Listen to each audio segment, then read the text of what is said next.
he took an oath to defend the Constitution of the United States of America. By some, he's been called controversial. I'll keep my freedom. I'll keep my guns. Try to keep my money and my religion too. Now, keep in mind that some of my guests have been approached by, Homeland Security or FBI saying, why are you going on the Clay Douglas show? My message to those guys, if they're listening this morning, is go get a cup of coffee. Maybe you'll learn something. We both took the same oath, to defend the Constitution against all enemies, foreign and domestic. I don't recall there being an expiration date on that. I'm going to keep my big V8, keep my friends the same, keep the government out of my business, and y'all can keep the change. He is the free American, Clay Douglas. We know what we need. We know who to blame. Catch the Free American Hour, weekdays at 7 a.m. Pacific, 10 a.m. Eastern. I'll keep the USA and y'all can keep the change. For the podcast and more details, visit www.freeamerican.com or catch the podcast by phone by calling 832-999-8621. Good morning, ladies and gentlemen. Welcome to another edition of the Free American Hour. I'm your host. I am Clay Douglas. My guest today is Rick Light. Rick is the creator and manager of Well-Regulated American Militias. Now, folks, this is not a militia in itself, but it provides information, coordination, communication for militias, and you've worked with your own county sheriff to get the militias working with the county sheriffs, which is exactly where they belong. The militias, I started the militia in New Mexico in the governor's office, folks, and there was, that wasn't exactly a terrorist operation there, was it, Rick? No, sir, it wasn't. Matter of fact, from the way I understand, Mr. Douglas, you started something pretty good. There is quite a few militia units working with sheriffs down there. I believe some of our listeners heard of a little story. I can't remember what county it is, but where the federal government was wanting to come in and cut down a bunch of trees or do a fire line or something like that. But the sheriff stood up and said no. And the Fed says, well, we'll just come and we'll arrest you. And, well, when they came, I guess the sheriff called out on the militia. And when the Feds got there, well, they had to deal with the sheriff, the deputies, and the militia. So it's pretty effective, as you can see. You started a good thing there, Clay, and we're glad to see that the New Mexico militias are, well, they're building slowly. But we've got some other problems amongst us, which we're going to go into today. So I'm going to kind of let you lead off into that, if you don't mind, Mr. Douglas. Go right ahead, sir.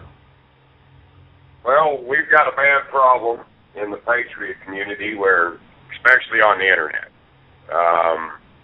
the Internet can be a great tool.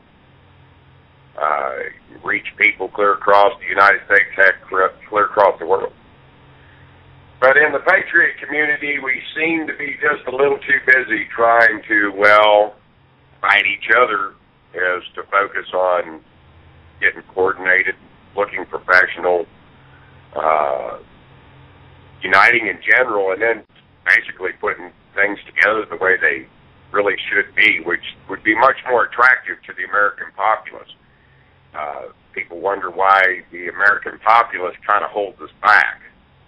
Well, anybody that's got common sense that goes out and looks on the Internet and they see a bunch of, especially in the militia, they see a bunch of patriots basically fighting with each other instead of focusing on what they should do. And needless to say, a lot of people that want to join aren't going to join that mess. So I guess me and Mr. Douglas are going to go into that a bit this morning. I do want to go into that because this kind of thing is happening, and it happens to every patriot. I've been demonized for starting the militia. The ADL, Southern Poverty Law, came after me, listed me in armed and dangerous and false patriots. And they would tell you I started the militia. They just didn't tell you that I did it in the governor's office. Governor Gary Johnson made a great choice for president, but they don't want him because, can't control it. Can't control Ron Paul to a certain extent. But the thing is, a lot of times these organizations will run somebody in. They did this to the Tri-States Militia. When I showed up at the Tri-States Militia, we were going to put 3 militias together in Edgewood, New Mexico. I showed up. And the man that put that together, that started it, met me there and told me I wasn't welcome in this public park. I said, let's see, you put out a press release, you called for the press, I'm the only one out there in the press that's on your side, why would you not want me here? The answer, very simply, was that he was on the payroll of the FBI for $1,776 a month. And I've told people, anytime you get you want to join the militia, if there's more than 10 people in it and you haven't known 9 of them your whole life, one of them may be a Fed, and they're trying to set you up. This is what happened to Edgar Steele. This is what's happened to it. They run people in, and a lot of times the people in the chat rooms that are calling you, calling you names they're put in to try to make the militias, to make the organization, to make that person or that organization look bad in the public eye. The divide and conquer is what they're trying to do to us, isn't it? Well, yes, sir. That's exactly what goes on. I'm sorry if you've got people in your chat room calling me names, but, that's the problem with the Internet is, people jump to the conclusions of some of the most stupidest rhetoric. I've happened to fall under a very heavy attack, which which we successfully fended off. If anybody wants to look at Miss Swan's so-called proof, they'll see that it's basically just twisted rhetoric. It's not got no proof. I asked these people. There, even if we caught an infiltrator amongst us, let's say that I was guilty of the accusations, Mr. Douglas, do you really think that the feds would stand up and say, well, okay, you caught me, Mr. Light's an infiltrator? No, they wouldn't do that. So this is what I'm telling patriots. Why would you even worry about a federal slant? That's just paranoid bullshit. That's what that is. If you're not breaking the law, and you're not allowing a setup for anybody to come in and break the law, well, then you're going to be fine. Trust me. They just can't come in and grab you and do all kinds of stuff. The reason we see a few patriots fall prey to that is, they allow for the situation to set up. They'll get, like somebody came out to my place for an FTX and started suggesting illegal activities of any kind. It's like I would tell them, hey, see your vehicle? Get in your vehicle and hit the road because, I work with my sheriff and my deputies. I happen to have a wonderful sheriff. He's a constitutional sheriff. He's never violated anybody's rights that I've ever seen in 7 years. Our deputies are toned to be what they're supposed to be to the civilian populace in our area. In other words, the deputies here aren't going to just pull you over, search your car, question you a million and one questions, and they're basically going to leave you alone. As long as you're not speeding, you're not breaking the law. Okay, let me point something out. That this is exactly what the point I want to get to, folks. I've been doing this for 20 years, and I've gone through the same kind of demonization as Rick is going through right now, and some of that came because Southern Poverty Law feeds the FBI and Homeland Security. Well, Mr. Douglas, we got to stop right there a second, and this is what I want to address to patriots if they're listening. Go right ahead. We complain about the media. We do, because they do slander us. But folks, ask yourself, where do they get the information? You know, some of the information they're getting are from you. You. They look at what you post out there. Then they copy and paste it. And then they make a spectacle out of what you post. You got to be careful. Folks, look, it's great to have freedom of speech, which we should have. We should be able to say anything we want, but we know that that's not the way it is anymore, that our First Amendment rights have been curbed. And that's not right. And I've had a lot of people say, well, you know, I'm just not going to go along with any laws that are bad and stuff. Well, you know what? You just lied right there. Look, if you didn't go along with the bad laws, like all of us have to, unfortunately, that's just the way it is. That's not delusional speaking. That's reality. If we do not obey the bad laws that's right now, we go to where? Jail. Possibly prison. Or, hey, shot, killed. That's happened too. So, you know, hey, folks, let's shake the delusional thinking off that you're not going to obey them bad laws, because you will. You are doing it right now. Every one of us that are alive in America and trying to fight for freedom are having to deal with those bad laws. And are there a lot of them? You bet you there are. And that's why we're all here to the plate, to try to figure out, well, how are we going to change this?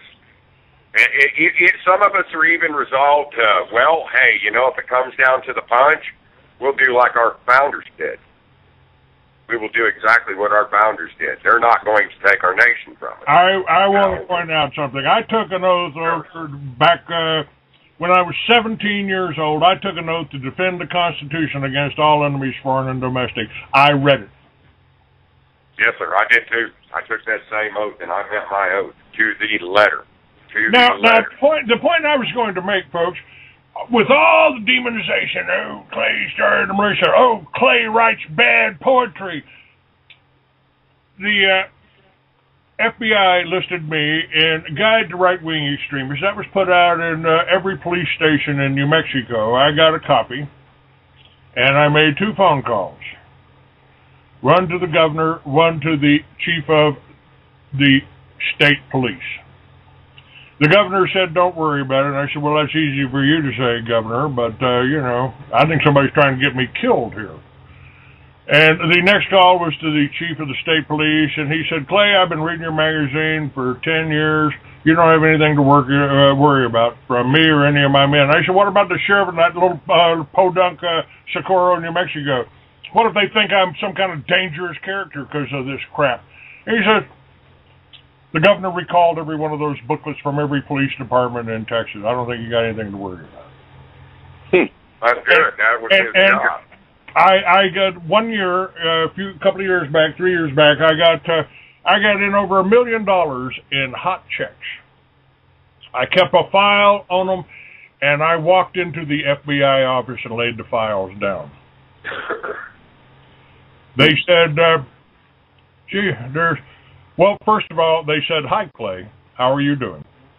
And they said, there's nothing we can do about this. This is those scammers in Nigeria, and we don't have an extradition treaty with Nigeria. I said, oh, you mean that's the word their Mossad operates out of, with the white slavery and all that? Oh, I see. And we don't have an extradition treaty with it. Okay. And the point is, I was able to walk out of the FBI office. I committed no crimes. I've done nothing wrong. You know, well, let's see, you know, in a few states, I might be breaking the law here, but not in Arizona. Well, look, there's not every sheriff out there is bad. Now, do we have bad sheriffs? Well, yes, we do. We've got some horrendous sheriffs. Look at Dupnick in Arizona. Look what his SWAT team did to Jose Garina. That's a bad sheriff, folks. It's just too bad, you know, he wasn't held accountable for what his men did to Mr. Garina. That's right, and he tried to put the blame to me and Rush Limbaugh, Michael Savage, anybody else. That didn't quite work out. No, sir, it didn't. You know, Mr. Garina had every right to defend his household. He didn't know who was entering it. That's and right. Just because he was holding a shotgun, when they busted the door down, well, they thought that gave them the ultimate authority just to kill that man. And no, that's not the way it works. Them officers should have been brought up for murder. And Dowsing should have been held accountable for letting that go down. He's the sheriff. That's right. And the Oath Keepers came here. We marched and we went to the house and we paid tribute to his wife, his widow, and that didn't hit the papers much. No. Yeah, well, they didn't do anything about William Cooper either. That kind of stuff's held back. Look, folks, we've got a lot of work to do. Now, some people think that I want to tame the militia down. No, I don't. I want to grow it. I want to grow it in a professional fashion to where people will look at it and say, you know what? I can join that. I won't be afraid to join that. To give you an example, before is there somebody else on this call? Yes. Who's this? This is Paradisian. I'm in California. How'd you get on here? I called in. Well, let him speak, Clay. He called in. Let this man speak. All right, go ahead, sir. Well, thanks. Yeah, I just been listening to what you guys have been talking about, and I'm not up to speed, up to date maybe on what's gone on in the Patriot movement, so I don't feel qualified to share equal time with you guys or anything, but I know one prominent case I really want to know what happened to is what happened to William Cooper.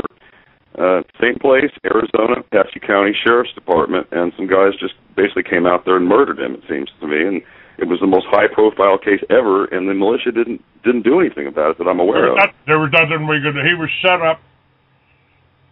Hang on a second. Let me see what this is. Yeah, that there's really entailed, my friend. Are you still there? A lot of study on that. Yeah.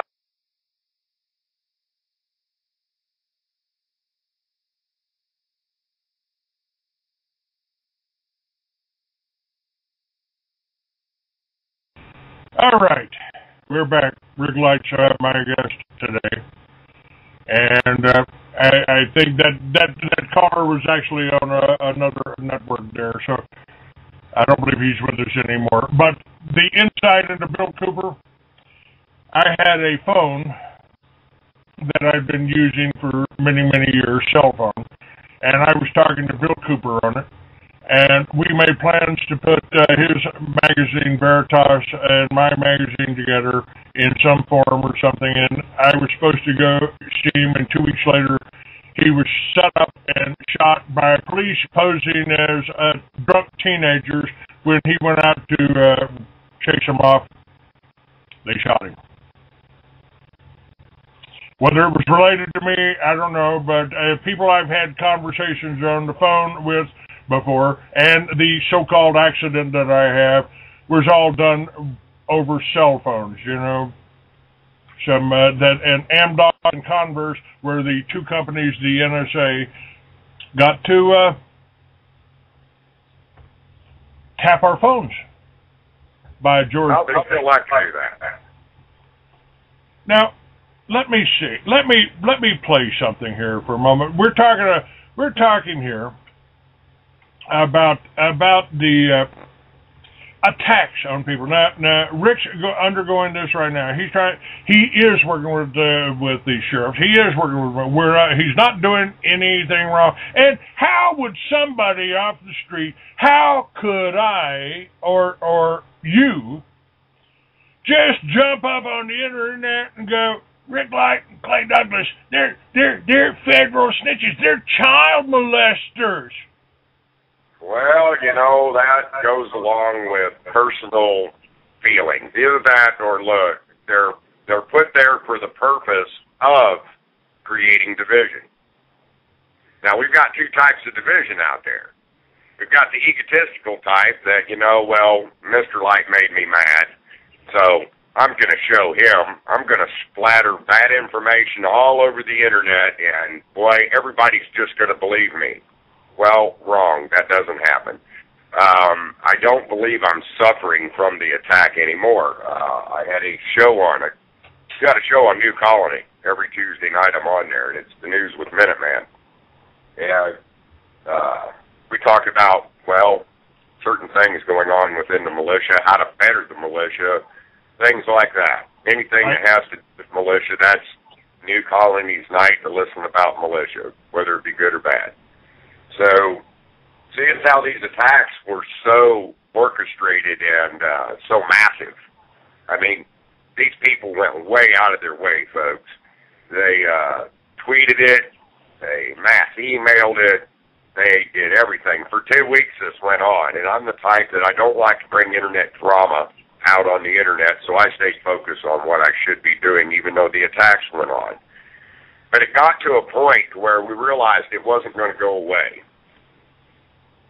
So, everybody finally got to hear Tuesday night the truth. I was helping Mrs. or Mrs. Dyer with Charles Dyer's case. Me and Charles are very good friends. And when you got a good friend, you stand with them.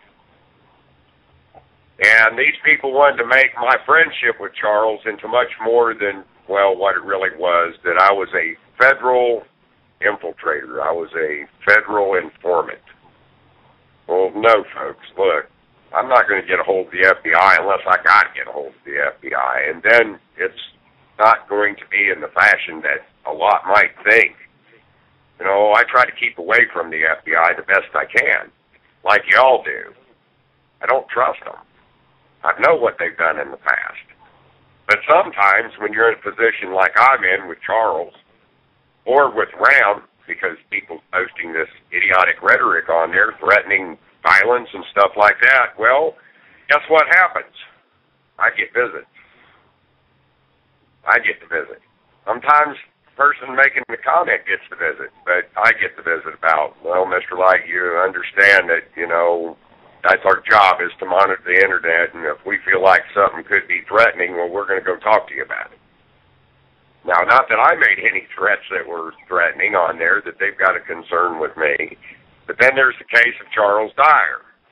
Look, folks, Charles' mother sent me down to Fort Bend to make sure her son didn't get killed. And when you go into a hot manhunt like that, guess who you're going to be talking to? You're going to be talking to all kinds of law enforcement officials. That's just the way it is. It's either that or you're going to get your butt shot off. Now, I went down to Fort Bend because Charles knows my vehicle well. Some people think I was hunting him. I was just going to get him and make him come in. No, I was going to give my brother an option to come in safely if that's what he wanted to do. That would have been Charles's choice. I wasn't down there hunting him. I couldn't hunt him. There's too many trespassing laws in Texas. So that pretty well took that out of the picture. Well, E-Dogs 818 and Deborah Swan wanted to make that into a whole lot more than what it was. So we had Mrs. Dyer come on my show, and she pretty well set the record straight. And I believe Clay has a recording of Mrs. Dyer and what she said Tuesday night on my show. Let's do that. Let me see here. Let me see what time I've got here. Yeah, let's play this, and then we'll end up this first half and do the second half. I noticed it was just about time for Charles's trial that all this stuff would always erupt. Folks, as y'all know, it wasn't me, it wasn't Amelia Foxwell, it wasn't Darren Wilburn, it wasn't Nancy, and it wasn't Shane. It was other patriots out there, namely Deborah Swan and E-Dog 818, which is also known as Medina. I believe he goes by a name of Elijah Medina too. So we're going to address these issues tonight, folks. It's not fair when patriots go out and use lies to try to slander prominent patriots in the movement. And we were glad to see that for the majority knew that this was just complete nonsense, just a complete slander attempt across these people. Look, if Deborah Swan and E-Dogs move really your way back. Let me get down to the bottom. Okay, go ahead. You're on here, Mama, if you jump right in here. Now, this voice we're hearing. Going on. I'm not sure just exactly what in the background. This voice we're hearing is the mother of Charles Dyer. Is that right, Rick? That's correct. All right, let's listen. Well, I can't hear it on this end. Oh, okay. Okay, it's gone now. It's gone now. All righty. All I want to do is let everybody know Amy is not going to be on tonight. She is so tired of all of this, she won't have anything to do with anybody. And it's getting to the point where I can't even work. That's what I should be doing right now, trying to make enough money to finish paying for the things that we need for Charles.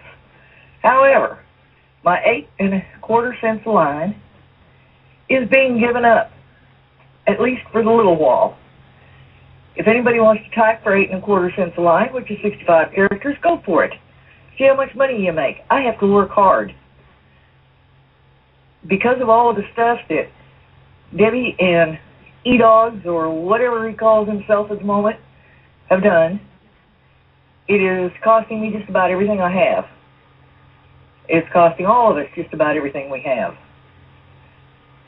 Yes, ma'am, I agree. She takes things out of context, takes my emails, talks them up. I did ask her to leave my house before the last trial. I asked her not the house, but the yard. She was in the yard. She was not invited, neither was E-Dogs. Just show up.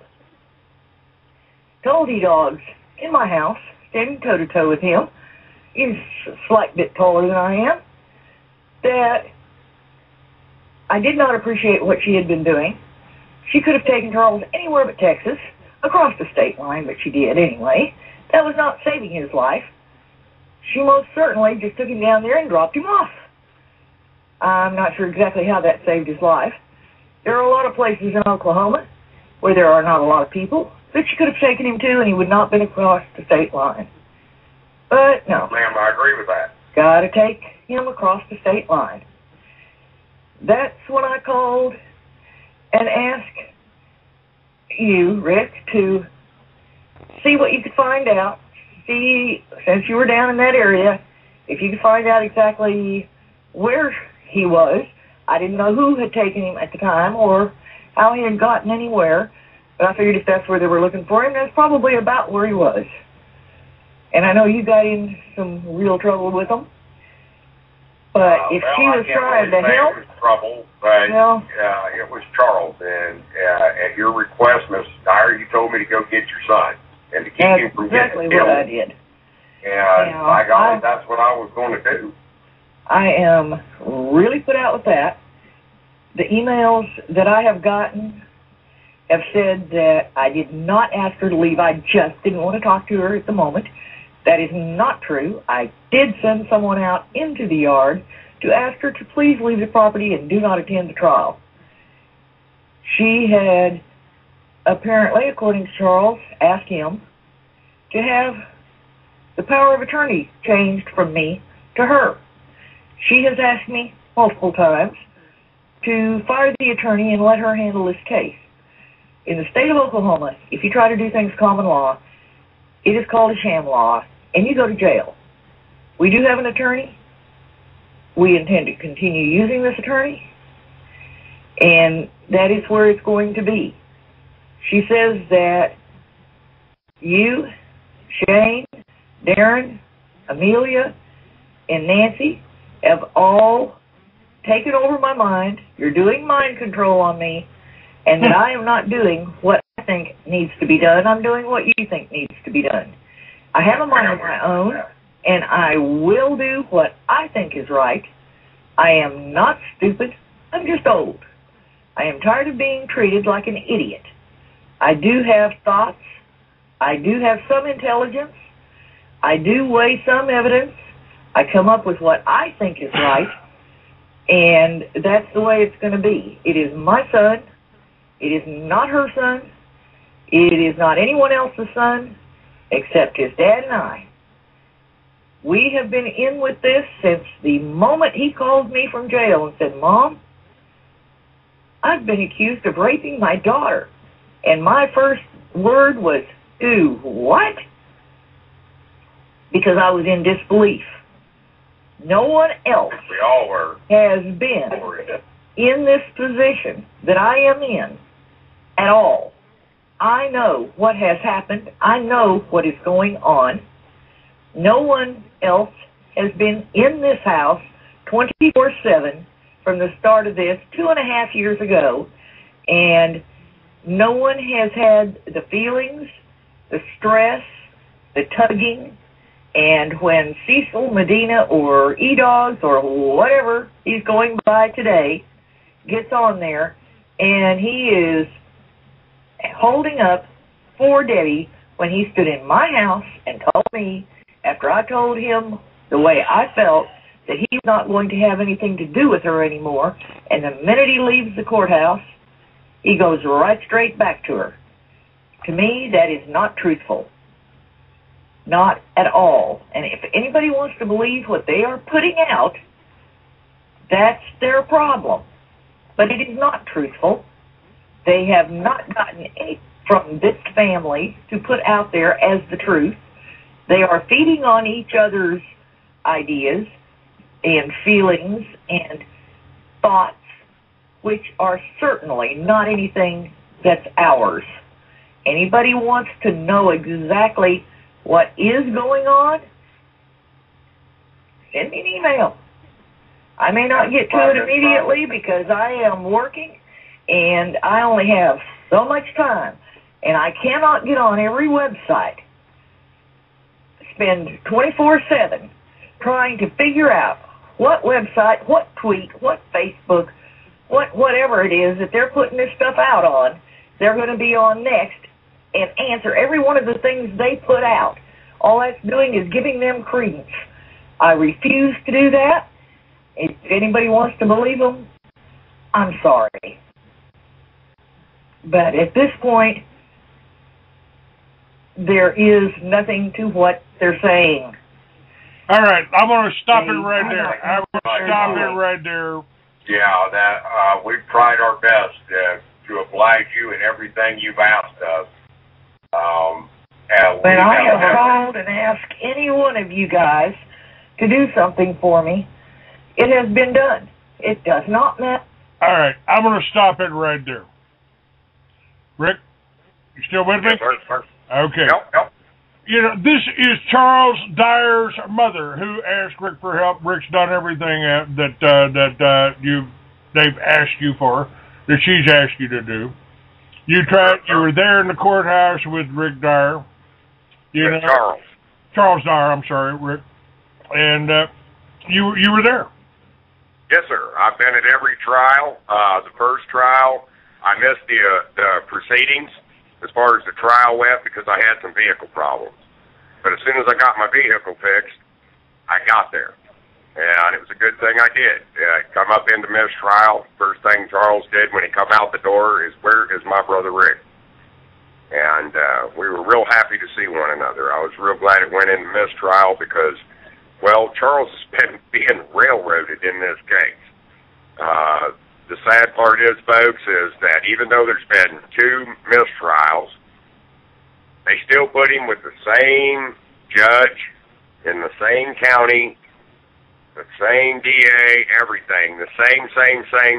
Well, normal court proceedings, once when so many mistrials occur, usually they have a change of venue and they put another judge on the case and put it into another jury pool. The reason being is because, well, it's the news and stuff that goes out in the local area. Most people have heard of the case, and it's kind of hard to get you a fair jury that's going to listen to, the defense.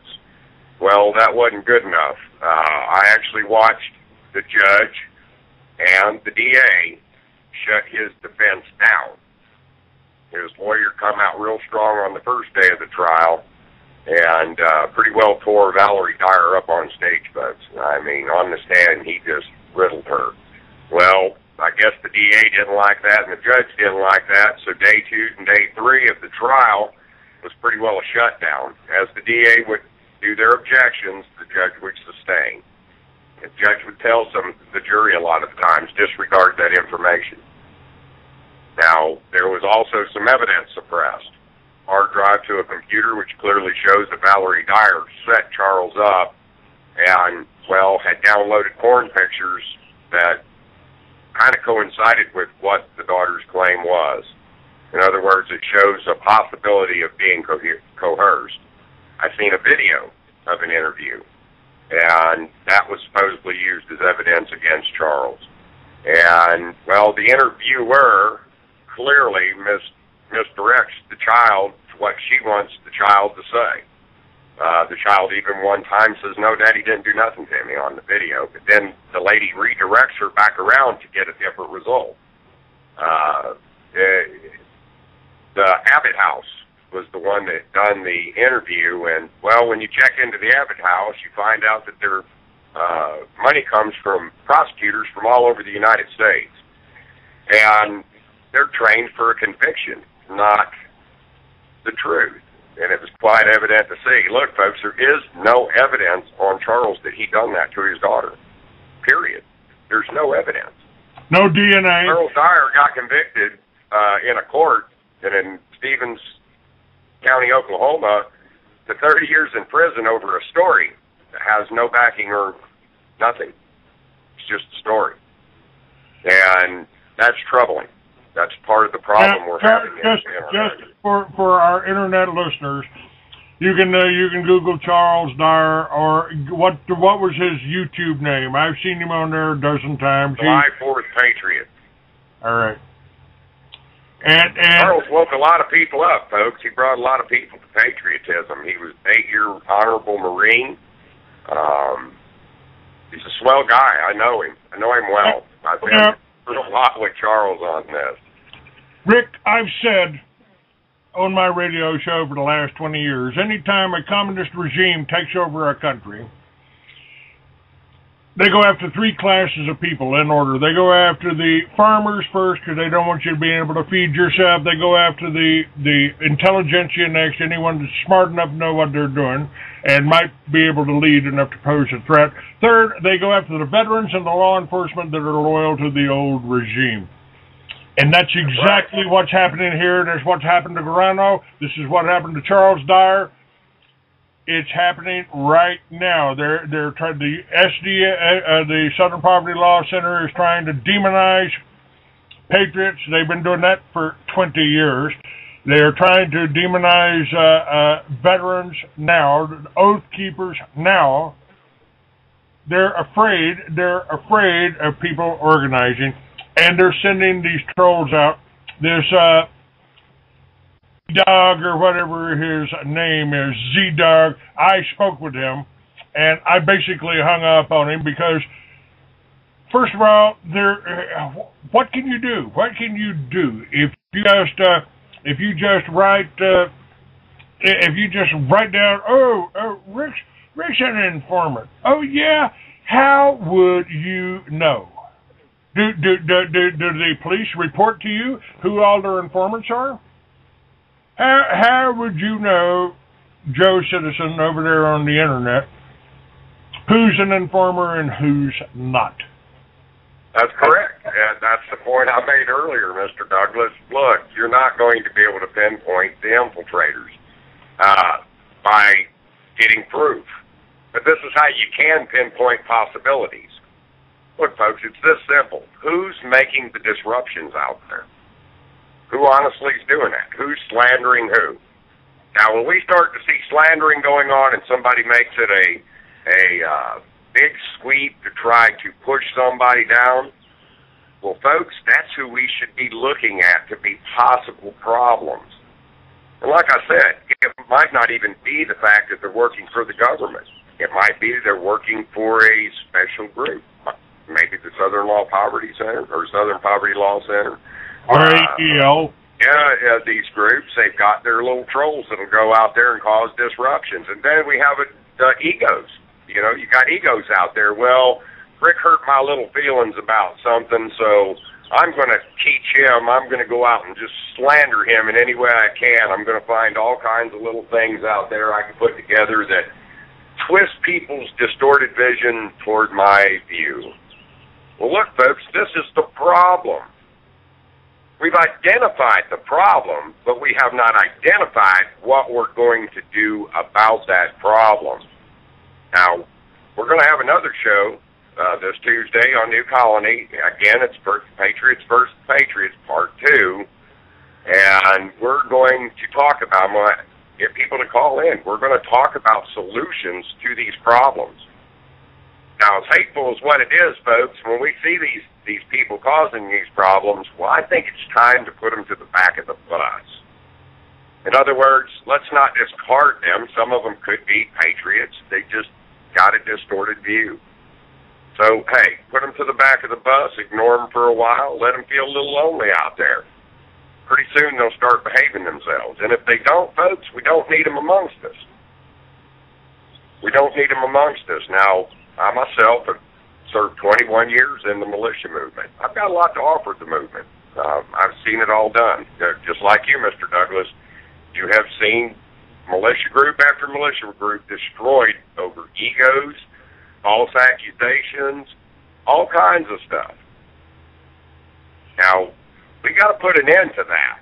We're going to have to get ourselves a little more professionally organized. We're going to have to start being responsible with our speech. All right, I'm going to take a call. The way of the world is the way of the world. To wish it was any different is, well, delusional at best, because we got to deal with what we've got. Rick, I've got a caller on the line from 760 area code. Who do we have here? This is Paradisian again on Blog Talk Radio this time. All right, sir. I'm sorry. I don't usually allow people to chat on that talk shoe thing, so I wasn't aware where you're coming from. Did you have something to add to this conversation, Paradisian? Not at this point, no. All right, sir. I'll just put you on hold here. Okay. And you can listen. Okay. All right. Hello, Ann. How are you? Hello. I've got an idea about how to find out who's with you and who's not. Okay. Let's hear it. There are two technologies. One is called muscle testing. Kinesiologists have found out that your human body knows truth and untruth. And there is a muscle response. When someone makes a true statement, there's no response, but there is a response when it's not truth. Okay, so you need to check out muscle testing. That's part of it. The other part is dowsing. I got a course from Maria Diamond called Diamond Dowsing. You can ask questions. I'm just in the beginning of the course, and I've got my dowsing rods. And I made a statement. I am 35 years old, and the rods stayed still. And then I made a statement. I am at a different age, which was the correct one, and the rods opened up. I mean, they're L-shaped. And I'm sorry, that won't help us right here.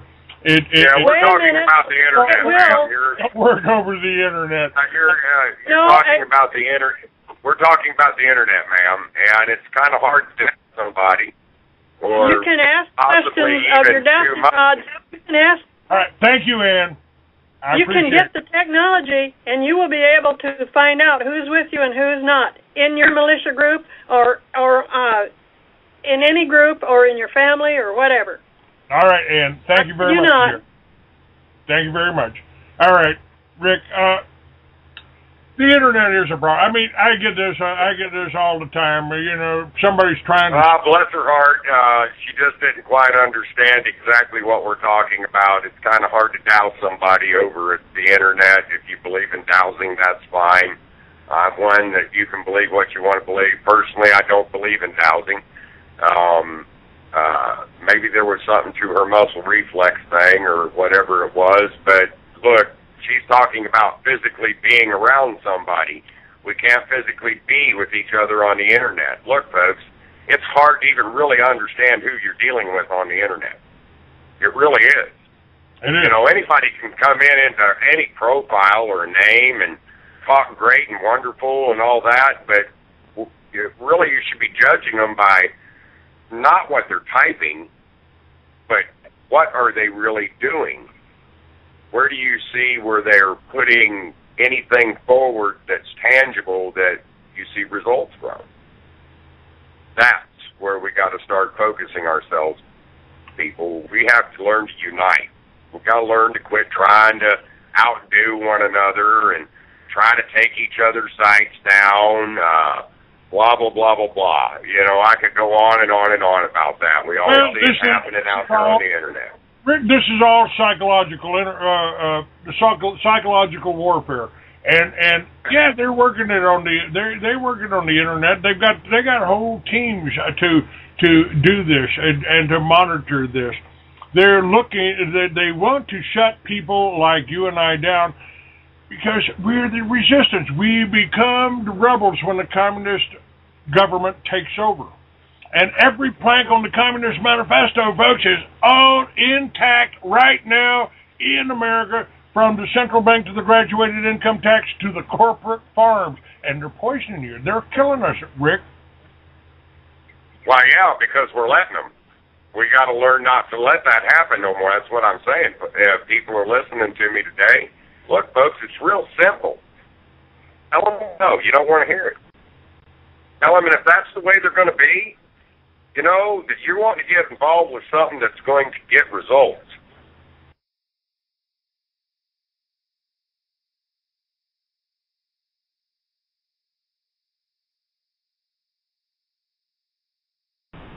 All right, technical difficulties. We're back with Rick Light. We're still recording. You can see hear the whole thing on freeamerican.com. And by the way, there's links up to WRAM site. There's links up on up right at the top of the page, also to the Patriot Unity Coalition. And this is the second incident of this thing with e-docs or whatever this fool is.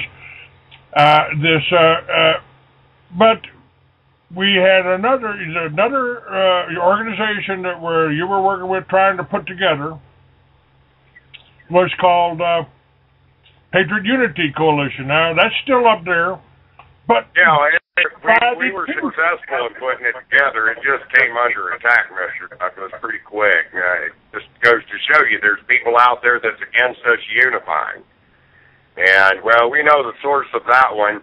The funny part of it is well, E-Dogs and Deborah all seem to connect to the same source.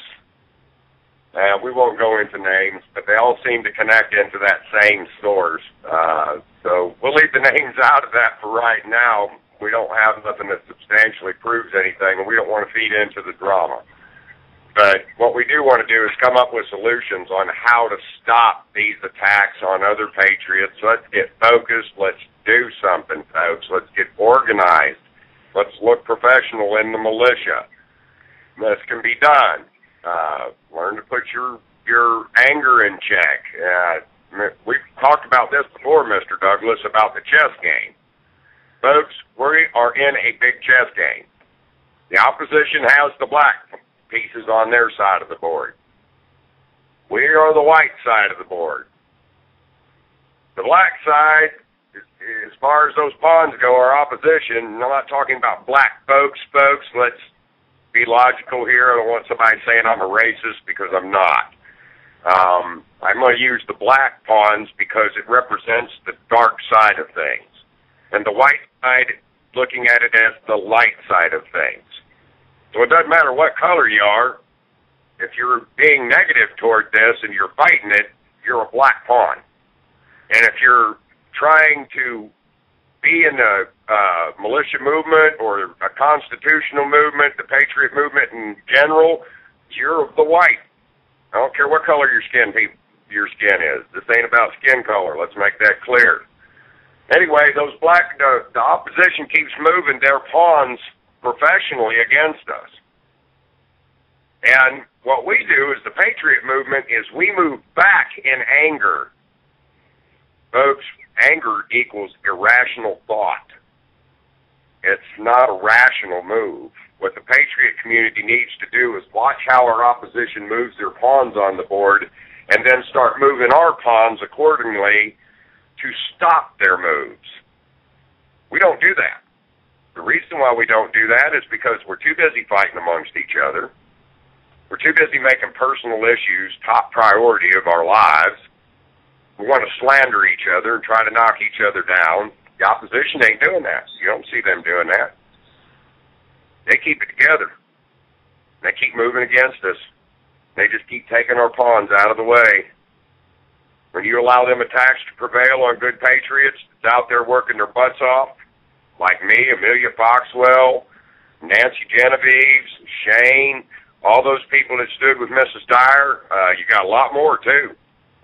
I could think of a whole lot more trying to attack all that's working their butts off. You know, we need to get behind those people. You know, the thing that I have a hard time discerning here and figuring out is half the time the opposition that we have is coming from our families, from our friends, from our neighbors. You know, it's like, what? I don't look at that as opposition as much as what I do misunderstanding. And you can't blame them in a way, Mr. Douglas. I mean, I've put myself in an objective position, and I went in and I started viewing different websites. And from what I've seen, after talking to many people out there, the reason that, you know, a lot of people want to be involved with stuff, but when they get on the internet to go join it, they start seeing this stuff. And they're like, you know, I don't want to join that. I don't want to be part of the infighting and stuff like that. I want to join something that's going to get something done. So we've got a lot of Americans out there that want to get involved, but they hold it back because they see all this other garbage in there. So it's just time to clean the garbage up. We got to clean that garbage up, and we got to get busy. We got to start making ourselves more attractive for people to come in. I was accused of wanting to tame the militia down. No. I want to grow it. I want to make it big. And somebody actually on the internet said, well, you know, it's kind of like a dog on a chain. You know, you need that dog out there snapping and biting and snarling. Well, I kind of disagree.